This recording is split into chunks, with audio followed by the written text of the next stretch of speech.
This will be for the basic track work for our first level. This is for the first level of our trains.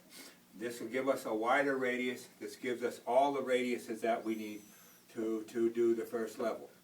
And what I'm doing is I just tack it in place, and then we come back and do the major corrections afterwards. This will give us room to support our track. And if you notice, I did everything on center. Everything is standard on center in the bench work. So all your pieces that you cut will fall together, and they're all standard pieces. So when we actually do this work, if you'd like to purchase the bench work, we can send you out the pieces that will fill in your track. We're going forward with our linears, the long lengths. This helps us straighten out your bench work as we go. If you see what we're doing here, each section is cut out in the cookie cutter section, and we kind of put it together so that it pulls the whole layout. This is just setting now, getting to our corners and our radiuses, and it'll bring us around. Okay, you notice in that I've spanned our drop areas, because this will cut out later on as we build our bridges and we build our valleys for the bench work.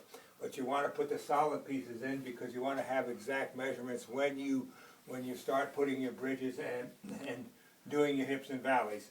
This will give you a space for your scenery, and it gives you an idea where you want to actually cut your bench work. So if you're going to have a bridge, it's going to be 24, 26. If you're going to go on an angle, whichever angle you're going to go, it'll leave that area surface that you can actually work from. Gives you accurate measurements. And as we're putting our fillers in, this is going to be for our double back dog bone. This is our first layer. And from here we build up. But you need to have a wider space in order to support your next layers. That's why I went to 8 or 9 inches, because your first track is you need 4.5 inches for your first track. This will give you enough room to lay your track.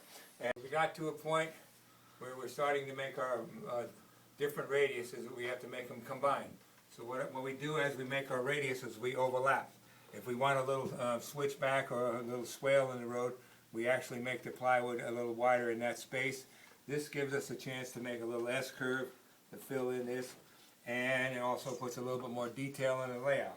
My next part of this assembly is I've got to make a section that will come off the main line and go into the town for the industry and for that. So as we go forward, I'll put the bench work in, the flat sections in that will actually support. And then once we get to that part, that can be stationary until we actually start building the rest of our town and starting to put our scenery in. The gaps can be filled in as you go, as you're doing your track work. So getting the basic in is kind of not critical, but it makes it gives you an idea of what you're doing. No problem. One of the best things I found is that I use Titebond trim and molding glue. It holds onto the cork, and it is